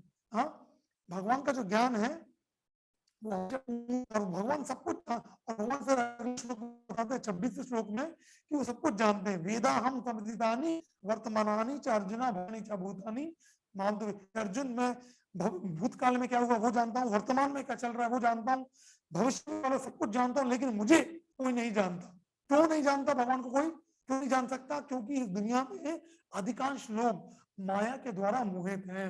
और वही भगवान बताते हैं 27 श्लोक में, इच्छा द्वेष समुत्थेन द्वंद्व मोहेन भारत, कि इस दुनिया में लोग अपने अलग अलग भौतिक इच्छाओं के द्वारा और अपने मुझसे द्वेष करने के द्वारा माया से मोहित है और मुझे जान नहीं पाएंगे। तो फिर कोई प्रश्न करेगा, फिर क्या कोई व्यक्ति है जो कभी भगवान को जान पाएगा? तो भगवान 28वें श्लोक में बताते हैं, हाँ, कौन जान सकता है भगवान को, कौन समझ सकता है भगवान को? तो उसके लिए भगवान ये बहुत महत्वपूर्ण श्लोक यहाँ पे बोलते हैं, 28वां श्लोक, कि जब आपका हृदय शुद्ध हो जाएगा तब आप भगवान को समझ पाएंगे। तो हु कैन डिटरमाइन और हु कैन डू भक्ति? कौन भक्ति कर सकता है भगवान की? येषाम तो अंतगतम पापम जनानाम पुण्य कर्मणाम ते द्वंद्व मोह निर्मुक्ता भजन्ते माम दृढ़व्रताः।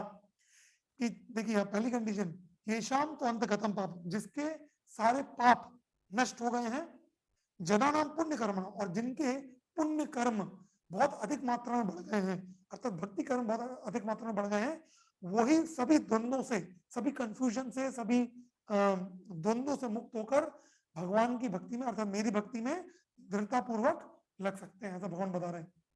तो ये हृदय की शुद्धि बहुत आसानी से होती है जब हमें अपने जीवन में किसी शुद्ध भक्त का संग मिल जाए। नहीं तो अपने बल पे हम ये हृदय की शुद्धि करेंगे तो बहुत जन्म लग जाएगी, लेकिन अगर किसी शुद्ध भक्त का संग मिल जाए तो ये हृदय की शुद्धि बहुत आसानी से हो सकती है। तो इस प्रकार से भगवान फिर अध्याय को खत्म करके बोलते हैं 30वें श्लोक में, जिसमें वो कुछ नए नए टर्मिनोलॉजीज जैसे आदिभूत, आदिदेव, आदि यज्ञ इंट्रोड्यूस करते हैं, जो 8वें अध्याय का इंट्रोडक्शन बनता है। तो भगवान बोलते हैं कि जो मुझे ये जानता है कि मैं ही आदिभूत हूँ, अर्थात इस भौतिक प्रकृति का नियंता हूँ, जो मुझे जानता है कि मैं आदि देव हूँ, मतलब सभी देवी देवताओं का स्रोत हूँ, जो मुझे जानता है कि मैं आदि यज्ञ हूँ, अर्थात सभी यज्ञों का भोक्ता मैं हूँ, और जो इस प्रकार से मेरी पूर्ण चेतना में रहता है वो मृत्यु के समय अवश्य ही मेरे पास आता है। तो ऐसा श्लोक बोलकर भगवान ने इस 30वें अध्याय, इस 7वें अध्याय को खत्म किया। तो अर्जुन ने जब ये शब्द सुने, आदि भौतिक, आदि भूत, आदि देव, आदि यज्ञ, तो उसको डाउट आ गए, जिसकी वजह से वो 8वां चैप्टर चालू होगा जो अर्जुन के प्रश्नों से चालू होता है। तो उस प्रकार से हमने आज 7वां अध्याय डिस्कस किया। तो कंक्लूड करने के लिए एक सारांश में हमने बताया कि ये जो मिडिल 6 चैप्टर्स हैं भक्ति योग के चैप्टर्स हैं, इसमें ज्ञान और विज्ञान बताया गया भगवान के बारे में। 7वां और 8वां अध्याय विज्ञान है, 9वें अध्याय विज्ञान है। ज्ञान अर्थात जीव, प्रकृति और भगवान के बीच में संबंध को ज्ञान बोलते हैं। भगवान ने इस ज्ञान को सुनने की विशेषता बताई पहले 2 श्लोकों में। 30वें श्लोक में इसकी रेयरिटी बताई, कितना दुर्लभ है ये। 4थे श्लोक से भगवान ने अपना ज्ञान चालू किया। 4थे श्लोक में प्रकृति बताई, 8 तत्व प्रकृति के। 5वें श्लोक में आध्यात्मिक प्रकृति। फिर ऐसे 6वें श्लोक में कि वही इसका सृष्टि करते हैं, संहार करते हैं। 7वें श्लोक बहुत इंपॉर्टेंट, जिसमें भगवान ने बताया कि सब कुछ उनके ऊपर आश्रित है। 8वें से लेकर 11वें श्लोक में भगवान ने 14 एग्जाम्पल दिए पानी का, अग्नि का, कि वो हर चीज के सार हैं, हाँ, हमने बहुत सारे वीडियोस दिखाए आपको इसके बारे में। फिर 12वें श्लोक से लेकर भगवान ने बताया कि ऐसा ज्ञान जिसको मिलता है वो भगवान को शरणागत होता है। हाँ, और 4 प्रकार के लोग भगवान को शरणागत होते हैं, 4 प्रकार के लोग भगवान को शरणागत नहीं होते। और हाँ, उससे पहले भगवान ने बताया कि जो लोग माया के चंगुल से बाहर आना चाहते हैं उन्हें भगवान को शरणागत होना अति आवश्यक है। माया में तम तरंती थे। और फिर इन 4 लोग जो भगवान के शरण में आते हैं उनके अलावा कुछ ऐसे लोग भी हैं जो भगवान की शरण में नहीं आते, जो देवी देवताओं की शरण में जाते हैं। भगवान को अल्पज्ञ बोलते हैं, कम बुद्धि वाले बोलते हैं, जो देवी देवताओं की पूजा करते हैं। और फिर ऐसे कुछ होते हैं जो ब्रह्मवादी, जो निर्विशेष ब्रह्म के उपासना करते हैं, वो कभी भगवान को देख नहीं पाते क्योंकि भगवान उनके लिए अपनी योग माया का एक कवर डाल देते हैं। तो फिर कौन देख पाएगा भगवान को? तो भगवान ने 28वें श्लोक में बताया, जिसके पाप नष्ट हो गए हैं, जिसके पुण्य बहुत बढ़ गए हैं, भक्ति पुण्य, और जो भक्तों के संग द्वारा अपने हृदय को शुद्ध कर चुका है। और इस प्रकार से 29वें और 30वें श्लोक में भगवान ने कुछ नए टर्मिनोलॉजीज दिए, अधिभूत, अधिभूत, अधिदेव, अधियज्ञ, जो अर्जुन के प्रश्न बनेंगे अगले अध्याय। तो इस प्रकार से हमने ये 7वां अध्याय फिनिश किया। ये बहुत ही डीप है, तो उसको हमने सारांश में आज कवर किया। हरे कृष्णा। थोड़ा 5-6 मिनट लेट हो गया, इसलिए क्षमा चाहता हूँ। बहुत बहुत धन्यवाद। हरे कृष्ण। हरे कृष्णा। तो आज का सेशन बहुत ही इंटरेस्टिंग था, जैसा कि सबने सुना होगा। बहुत आनंद आया आज का सेशन सुनने में। अगर प्रभु जी की बहुत बहुत कृपा है कि इतने कठिन चीजों को इतने अच्छे से समझा रहे एग्जाम्पल देके, जैसे प्रभुपाद जी का एग्जाम्पल दिया प्रभु जी ने, और भगवद गीता के श्लोक का दिखा के, और पर्टिकुलर वर्ड वाइज की इसमें मैं आता है, इस तरीके से, मतलब जैसे एक टीचर एक छोटे बच्चे को समझाता है उस तरीके से, तो काफी अच्छे समझ में आ रहा है। अगर किसी को कोई प्रश्न हो तो पूछ सकते हैं, या फिर कमेंट सेक्शन में भी लिख सकते हैं। हरे कृष्णा। हरे कृष्ण प्रभु जी। हरे कृष्णा। मेरा क्वेश्चन ये है कि मतलब देवी देवताओं के पास लोग बस मांगने ही थोड़ी ना जाते, मतलब उनकी नॉर्मली दिल से भी पूजा करते हैं। मतलब हर बार आपने जैसे कि बोला नवरात्रों में 9 दिन है ना उपवास करते हैं, नंगे पांव चढ़ते हैं, फिर माता जी से कुछ मांगते हैं। तो जरूरी थोड़ी नहीं है कि हर बार आप मांगते ही हैं, कभी कभी निस्वार्थ भी उनकी पूजा करते हैं। ओके, या जैसे समझ कि गया बात। पंडित जी बिठाते हैं, तो जरूरी नहीं आप हमेशा इनसे कुछ मांग रहे हैं। आप गुना में टेकरी जाते हैं तो ऐसे ही चले जाते हैं, महाकालेश्वर मंदिर चले जाते हैं, उज्जैन ऐसे ही चले जाते हैं। जरूरी थोड़ा ना हर बार कुछ मांग ही रहे हैं बस उनसे। मैं समझ गया आपके प्रश्न को। देखिए, प्रकार से हम या तो भगवान के पास या देवी देवताओं के पास किसी भी तरह जाते हैं। देखिए, जनरली क्या होता है कि जब व्यक्ति के जीवन में सब कुछ ठीक चल रहा होता है, उसके अनुसार उसका स्वास्थ्य ठीक है, घर में सब कुछ ठीक है, तो इस समय, ऐसे समय में जब व्यक्ति या तो भगवान के पास जाए या देवी देवताओं के पास भी जाए, तो बड़े अच्छे मूड से जाता है, बड़ा खुश होकर जाता है। हाँ, और वहां पे जाके वो यही बोलता है कि अभी सब कुछ ठीक है, कोई दिक्कत नहीं है, अभी कुछ मांगने की जरूरत नहीं है। लेकिन जब व्यक्ति के जीवन में कुछ कठिन अगर परिस्थितियां चल रही होती हैं, हाँ, कुछ या तो उसका स्वास्थ्य खराब है या कुछ भी कठिन परिस्थिति चल रही होती है, तो उस समय अधिकांशतः देखा जाता है कि लोग फिर पर्टिकुलर देवी देवता की पूजा करते हैं जिनके ऊपर उनको बहुत श्रद्धा है। जैसे जिन लोगों को अगर कोई देवी के ऊपर बहुत श्रद्धा है, कुल देवी हुई, कुल देवता हुए, तो उनके पास जाकर उस दुविधा का हल मांगेंगे। या किसी को अगर कुछ ऐसी परेशानी है जिसका शिव जी के ऊपर है या गणेश जी के ऊपर है, तो फिर उस देवी देवता के पास जाते हैं। तो जब हम देवी देवताओं के मंदिर बिना किसी अपेक्षा के जाते हैं, तो उससे क्या होता है ना कि हम उस समय कुछ नहीं मांग रहे, लेकिन एक व्यवहारिक रूप में हम अपनी श्रद्धा को ही उनके ऊपर बढ़ाते हैं कि भाई जब मुसीबत का समय आएगा तो मैं आपके पास ही आने वाला हूँ। हाँ, ऐसे करके, जैसे जब साढ़े साथी की दशा नहीं चल रही होती, तो कोई भी शनिदेव के मंदिर नहीं जाता, ये लोग ऐसे जाते, ये थोड़ा तेल चढ़ा के आ जाते। लेकिन साढ़े साथी चल रही होती तो विशेष करके लोग शनिदेव के मंदिर जाते, भैया बोलते शनिदेव थोड़ा वो कर दो। जैसे उदाहरण के लिए, जैसे मान लीजिए कोई बड़ा व्यक्ति है, कलेक्टर है या कोई भी है, ऐसा दफ्तर में कोई ऑफिसर है, तो जरूरी नहीं कि आप उसके पास हमेशा कुछ मांगने के लिए जाएं। आप उसके पास जाते हैं, ऐसे जाके बैठ जाएंगे, लेकिन उससे आप संबंध बना रहे हैं, उसका मतलब क्या है? उससे आप संबंध बना रहे हैं, उसका मतलब ये है कि आप उसको इनडायरेक्टली बोल रहे हैं कि भाई देखो अभी मुझे कुछ नहीं चाहिए, लेकिन आगे चल के ना मेरे जीवन में जब कुछ परेशानी आएगी ना तो मैं आपके पास ही आने वाला हूँ, क्योंकि आपसे ही मेरी मित्रता है, आपके साथ मैं बिता रहा हूँ, ऐसा करके। तो जब हम देवी देवताओं के पास जाने की आदत डालते हैं ना, भले वो देवी हो चाहे ये हो चाहे वो हो, हम भले हर बार जाके उनसे कुछ मांगे नहीं, लेकिन बार बार जाके हम इनडायरेक्टली अपने हृदय में वो श्रद्धा मान रहे हैं और देवी देवताओं को ये बोल रहे हैं कि सर अभी सब कुछ ठीक चल रहा है, अगर कुछ हुआ तो आपको बता दूं, ठीक है ऐसा करके। लेकिन भगवान बोल रहे हैं कि ऐसा हमारे कॉन्शियस मतलब हमें जागरूकता नहीं रहेगी कि हम इस इंटेंशन से जा रहे हैं, लेकिन हृदय में वो इंटेंशन है।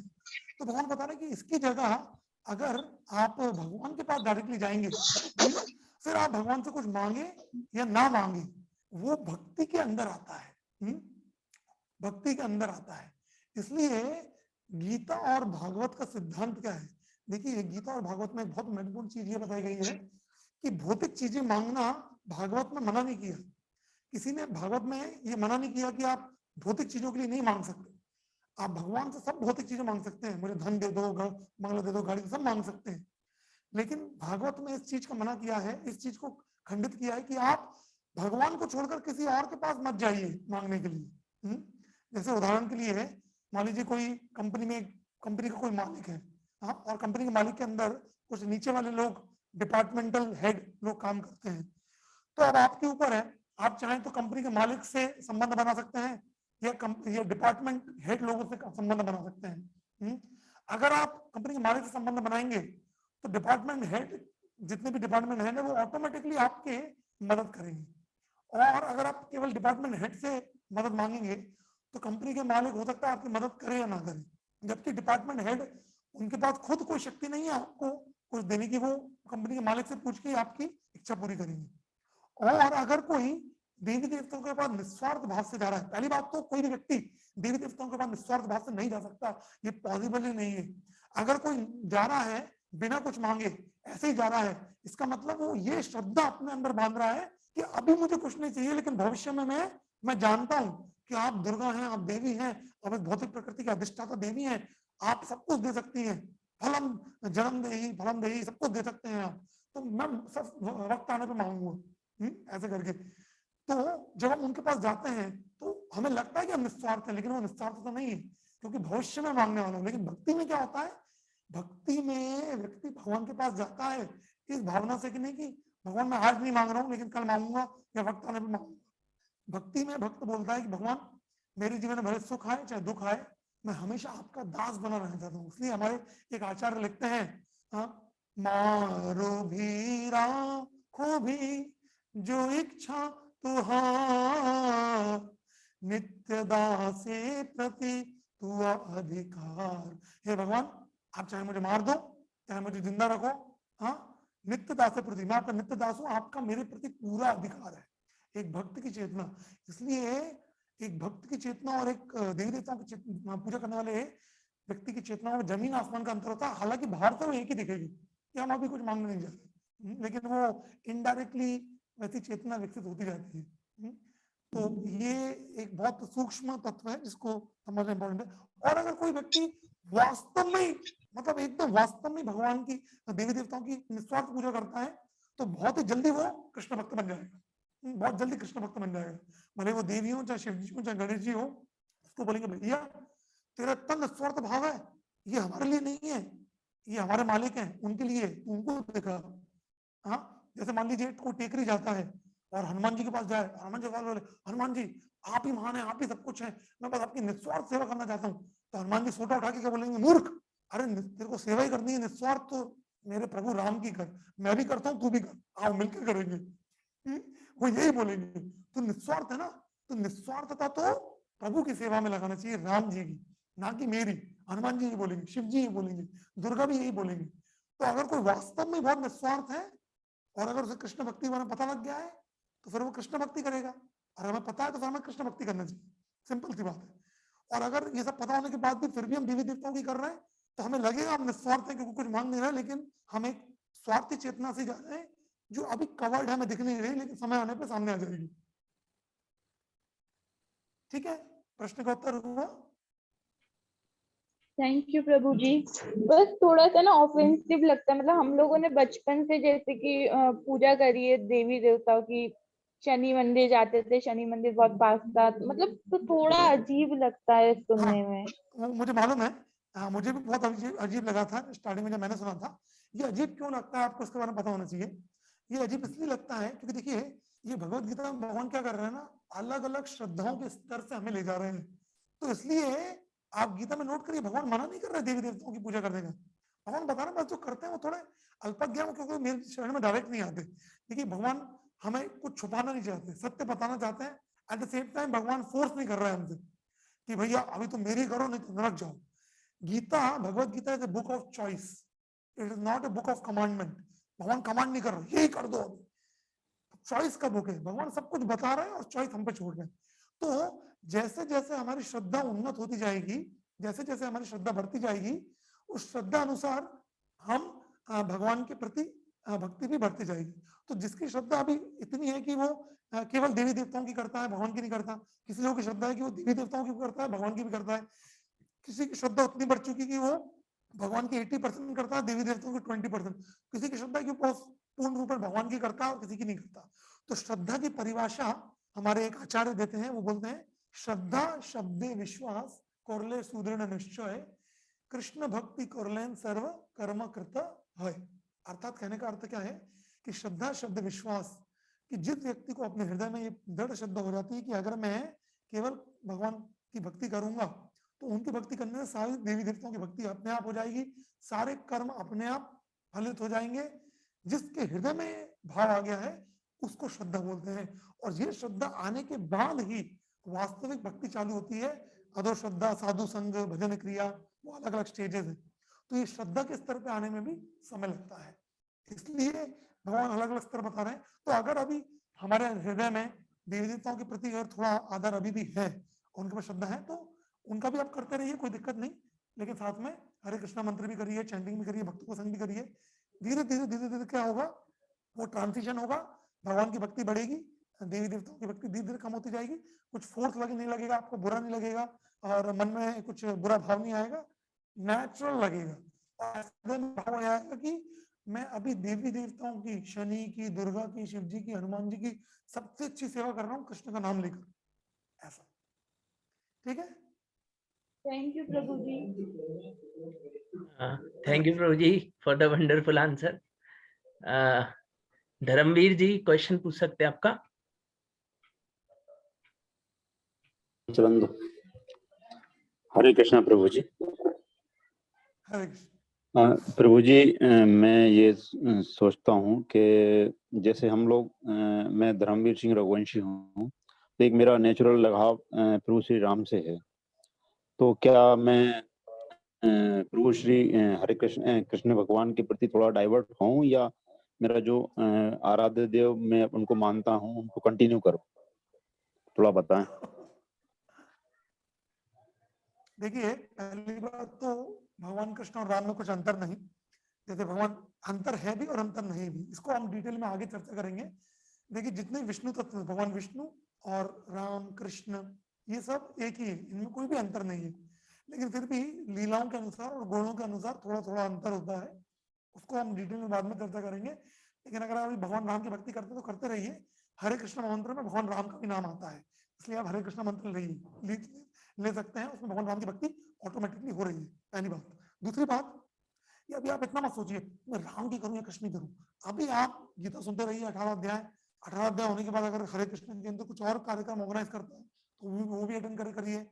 हरे कृष्ण के अंदर जुड़कर सत्संग कार्यक्रम अटेंड करते रहिए, अपने ज्ञान को बढ़ाइए, क्योंकि ये ज्ञान भगवान राम और कृष्ण के बारे में तो बाद में है, उनकी लीलाओं के बारे में बाद में है, भगवत तत्व के बारे में पहले है।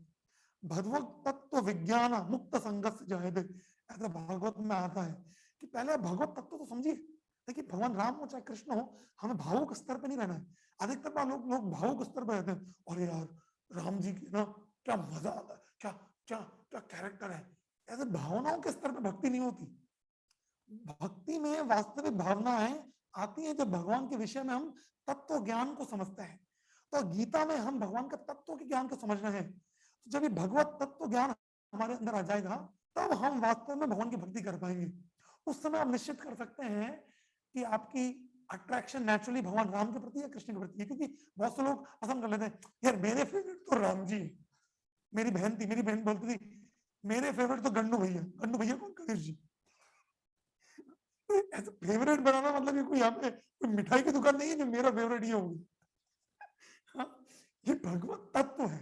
जैसे श्री चैतन्य महाप्रभु जो स्वयं कृष्ण है, उनके उनके जितने पार्षद थे, उनके पार्षदों में ऐसे भी भक्त थे जो भगवान राम की भक्ति करते थे, लेकिन उनके संग से कुछ भक्तों के हृदय में नेचुरली भगवान कृष्ण के प्रति प्रीति जग गई, और कुछ लोग थे जिनकी प्रीति भगवान राम के प्रति बनी रही, लेकिन दोनों ही लोग भगवत तत्व को समझे। तो आपके लिए अभी इंपॉर्टेंट क्या है कि आप सत्संग में आते रहें और भगवत तत्व विज्ञान इसको समझे। पहले इसको समझने के बाद आपका हृदय जिस तरफ जाने का बोले वो नेचुरल भक्ति में आप आगे बढ़े। लेकिन अभी जब हम स्टार्टिंग फेज में है, अभी फिलॉसफी भगवत तत्व उसको समझना बहुत आवश्यक है। तो अभी आप इतना मत सोचे मैं राम का करूँ या ऐसा करूँ, आप हरे कृष्ण मंत्र जप करिए और राम जी को ऊंचू करते हैं वो भी करते रहिए।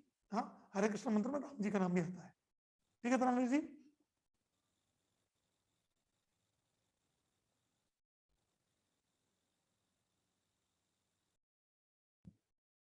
ठीक है नहीं? हरे कृष्णा।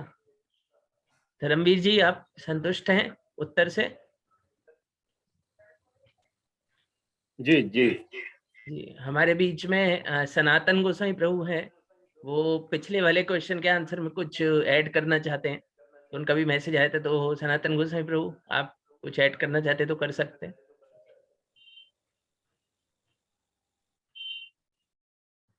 हरे कृष्णा। मैं जस्ट वीडियो ऑन नहीं कर पाऊंगा, जस्ट एक एडिशनल पॉइंट। प्रभु जी के हाई एनर्जी लेक्चर के बाद जस्ट ऐसा चेहरे भी नहीं बोल सकते, बट एक इंसिडेंट, कुछ पॉइंट नहीं है, जस्ट मेरे को इंसिडेंट याद आया डेमीगॉड वाले देवता वाले टॉपिक से जुड़ा हुआ। तो किसी ने तो कोई तो मुझे पूछा था रिसेंटली कोई क्लास में कि आ, आ, आपके सनातन धर्म में इतने सारे हैं, मतलब 33 करोड़ देवी देवता इतने सारे हैं, बाकी क्रिश्चियन में सिर्फ एक ही है ऑलमाइटी, बाकी दूसरी जगह एक ही है अल्लाह। तुम्हारे इतने सारे, इसके लिए लोगों को कंफ्यूजन हो जाता है और लोग नहीं आते ऐसा। तो उसको फिर इससे रिलेटेड एक बस छोटा सा पॉइंट ये है कि इतने सारे क्यों है, 33 करोड़ देवी देवता इतने सारे क्यों है? बिकॉज क्योंकि जीवात्माओं के डिजायर, जीवात्माओं के जो इच्छा है वो भी उतने सारे हैं, और इतने कॉम्प्लेक्स है, बहुत मतलब जटिल इच्छाएं हैं हर जीव की। तो उन जटिल हर प्रकार की इच्छाओं को अकोमोडेट या फिर क्या बोलना चाहिए, पूरा करने के लिए कोई उसका व्यक्ति होना चाहिए जो कि उसको पूरा करे, उस पर्टिकुलर स्पेसिफिक टाइप की जटिल इच्छा को पूरा करने के लिए, इसलिए इतने सारे हैं। तो भगवान के, कृष्ण के साथ या फिर भगवान के साथ फायदा ये है कि आप कोई भी इच्छा से भगवान के पास जाओगे तो आपके कर्म या उसके हिसाब से अब आपको मिलेगा भी, बट उसका एक एंड बोनस ये देते हैं भगवान कि आपका इच्छा ही शुद्ध हो जाता है। हरे कृष्ण। हरि बोल। Thank you Sanatan Goswami Prabhu. Thank you Sanatan Gosai Prabhu for heading this important इसलिए पॉइंट। भागवत में एक श्लोक आता है, अकाम सर्व कामो वा मोक्ष कामा उदारति तीव्रण भक्ति योगेन यजेता पुरुषं परम। देखिए, अगर आपको कुछ भी इच्छा हो, इस भौतिक संसार में कोई भी इच्छा हो, या मोक्ष की इच्छा हो या कुछ भी इच्छा ना हो, जो भी हो, आप तीव्रण भक्ति योगेन, भक्ति योग करिए। हाँ, कृष्ण भक्ति करिए, भगवत भक्ति करिए, तो जो भी इच्छा है, मोक्ष की इच्छा है या भगवत भक्ति की इच्छा है या इस दुनिया में कुछ भी इच्छा है, वो सभी पूरी हो जाएंगी, ऐसी भागवत का बोलना है। तो भक्त को ये होना चाहिए कि भाई कुछ भी हो, हम तो भगवान के पास जाएंगे, कुछ भी मांगेंगे, कहीं और भटकने की जरूरत नहीं। ये कितना अच्छा सोल्यूशन है ना? नहीं तो अगर सोचिए, आपको पता करना पड़े 33 करोड़ देवता में से कौन सा वो देवी देवता है जो मेरी ये वाली इच्छा पूरी करेगा, तो हम पागल ही हो जाएंगे पता करते करते, है कि नहीं? अभी एक जैसे गीता में भगवान एग्जाम्पल देते हैं कि बहुत सारे, एक गांव में बहुत सारे वो हो सकते हैं वेल्स, हाँ, कुएं। एक कुएं से आप पीने का पानी लेते हैं, दूसरे कुएं से कपड़े धोने का, तीसरे कुएं से कुछ बर्तन धोने का, अलग अलग कुएं से। लेकिन अगर एक बहती हुई नदी हो, तो एक बहती हुई नदी सारे कुएं का काम कर सकती है। आप पानी भी पी सकते हैं, कपड़े भी धो सकते हैं, अन्य काम भी कर सकते हैं, सब कुछ कर सकते हैं। उसी प्रकार से भगवान कृष्ण वो एक स्रोत है जिससे आप सब कुछ प्राप्त कर सकते हैं, लेकिन उसमें सबसे सर्वोच्च लक्ष्य क्या है? भक्ति। लेकिन वो एक ही स्रोत है। ठीक है, और कुछ प्रश्न कृष्णा प्रभु? किसी का? हाँ प्रभु जी, अनिल रघुवंशी जी ने शायद हाथ उठाया था, हैंड रेस किया था। आपका कोई प्रश्न है?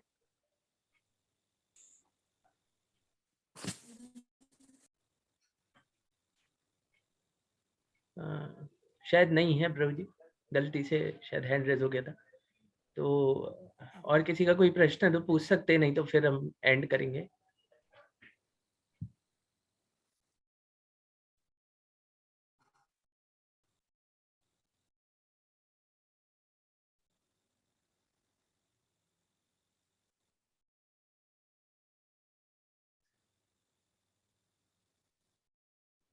ओ ओके तो सबका बहुत बहुत धन्यवाद, आप आज 7वें सत्र में आए। और हम लोग जो ग्रुप पे क्विज और नोट्स भेज रहे हैं उसको आप पढ़ सकते हैं आपके रिवीजन के लिए।